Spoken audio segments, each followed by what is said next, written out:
NASA ने recently Saturn पर 62 नए मून डिस्कवर किए हैं। मतलब सैटर्न के पास 145 मून हैं। मून मीन्स नेचुरल सैटेलाइट जो उस प्लेनेट के अराउंड रिवॉल्व करती है। ये सैटेलाइट नेचुरल हो सकती है और मैन मेड भी। जैसे हमारे अर्थ की नेचुरल सैटेलाइट है मून, लाइकवाइज बाकी प्लैनेट्स के भी अपने मून हैं, means natural satellites. But this video is about Saturn and its moon Enceladus, जहां नासा ने एक स्टनिंग डिस्कवरी की है। उन्होंने ऑब्जर्व किया है कि ये सैटर्न मून फॉस्फोरस रिलीज कर रहा है जो लाइफ की एग्जिस्टेंस के लिए एक की केमिकल एलिमेंट है। और ये भी पॉसिबल है कि एनसेलेडस के सब सरफेस ओशंस में फॉस्फोरस कॉन्सेंट्रेशन अर्थ के ओशन से 100 टाइम्स ज़्यादा हो सकती है। मोर ओवर सैटर्न मून पर लाइफ की एग्जिस्टेंस के लिए ज़रूरी सारे केमिकल एलिमेंट्स मिल चुके हैं। और यही रीज़न है कि इस डिस्कवरी ने एनसेलेडस को सोलर सिस्टम में अर्थ के बियॉन्ड लाइफ की पॉसिबिलिटी के लिए एक प्रोमिसिंग प्लेस बना दिया है। बट ये एक्साइटिंग डिस्कवरी नासा ने कैसे की और फॉस्फोरस को लाइफ के की इंग्रेडिएंट्स में इम्पोर्टेंट क्यों माना जाता है, एंड फाइनली मोस्ट इम्पोर्टेंटली ये डिस्कवरी हमारे सैटर्न के फ्यूचर मिशंस पर क्या इम्पैक्ट करेगी। To get answers of all these questions watch this video till the end. Saturn का 6th सबसे बड़ा मून एनसेलेडस 1789 में विलियम हर्शेल ने पहले ही डिस्कवर कर लिया था, लेकिन फिर भी इसके बारे में हमारी नॉलेज लिमिटेड थी।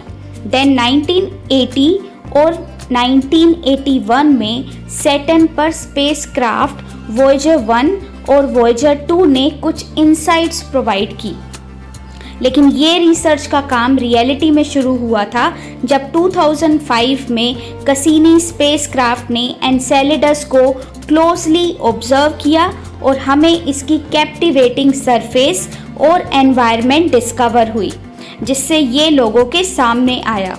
हमारे मून के अप्रोक्सीमेटली 1/7 साइज के बावजूद एनसेलेडस के पास एंशियंट हेविली क्रेटेड रीजन्स और नए टेक्टोनिकली डीफॉर्म्ड रीजन्स की डाइवर्सिटी है। और इसमें ऑब्जर्व करने के लिए बहुत कुछ बाकी था।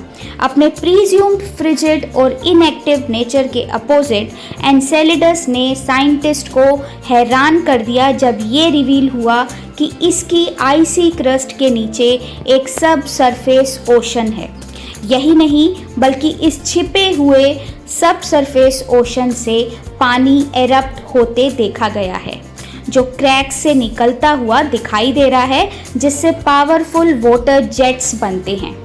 ऐसा बिलीव किया जाता है कि ये वाटर जेट्स सैटर्न के उसके मून पर लगातार एक्सर्ट किए जाने वाले ग्रेविटेशनल फोर्सेस की वजह से ट्रिगर्ड होते हैं, जिससे एनसेलेडस के रॉकी इंटीरियर होने का भी प्रूफ मिलता है। उसका प्रेशराइज्ड पानी आइस क्रैक से जाकर ट्रेमेंडस स्पीड से स्पेस में फॉरवर्ड मूव करता है। ये स्प्रिंग्स आइसी वाटर पार्टिकल्स और गैसेस को अप्रोक्सीमेटली 400 मीटर्स पर सेकंड की स्पीड से रिलीज करते हैं, जिसका मतलब है इससे कुछ ही घंटों में आप एक ओलंपिक साइज का स्विमिंग पूल भर सकते हैं। हाउएवर इस सारे मटेरियल का बहुत सारा पार्ट मून की सरफेस पर फॉल बैक होता है और कुछ जेट से आए हुए पार्टिकल सैटर्न की फेंट ई रिंग के क्रिएशन में भी हेल्प करते हैं। 2004 से 2017 तक इसके रिंग्स के फ्लाईबाय के टाइम पर कसीनी ने रिवॉल्व करते हुए इसे स्टडी किया। ऐसा करते हुए ये एनसेलेडस के इंटीरियर से आए इन पार्टिकल से हिट हुआ और इसके बाद साइंटिस्ट ने कलेक्टेड और एनालाइज डेटा फॉलो करते हुए बताया है कि ये सैटर्न मून जो दिखने में काम और वाइट सरफेस है, उसके नीचे एक रिच केमिस्ट्री भी है। सैटर्न मून से रिकॉर्डेड आइस ग्रेन्स में रिच ऑर्गेनिक कंपाउंड्स और मिनरल्स भी पाए गए हैं और उनमें हाईलाइट थे वो इंग्रेडिएंट्स जो अमीनो एसिड्स बनाते हैं, जो फर्दर अर्थ पर लाइफ के बिल्डिंग ब्लॉक्स हैं। एनसेलेडस के आइस ग्रेन्स को सालों तक एनालाइज करने के बाद ये रिजल्ट सामने आया है कि उनमें कार्बन, हाइड्रोजन, नाइट्रोजन के साथ ही सल्फर के होने की भी पॉसिबिलिटी है। इन सभी ऑब्जर्वेशन से हैबिटेबल कंडीशंस फेवर होती हैं, लेकिन फिर भी एक की एलिमेंट्स इन लिस्ट में नहीं था जो लाइफ की पॉसिबिलिटी के लिए इम्पोर्टेंट था, वो है फॉस्फोरस। ऑल्दो ये लाइफ के सभी प्रोसेस के लिए इसेंशियल एलिमेंट्स में सबसे कम अमाउंट में मिलने वाला एलिमेंट है, लेकिन ये लाइफ के डेवलपमेंट में फंडामेंटल रोल प्ले करता है।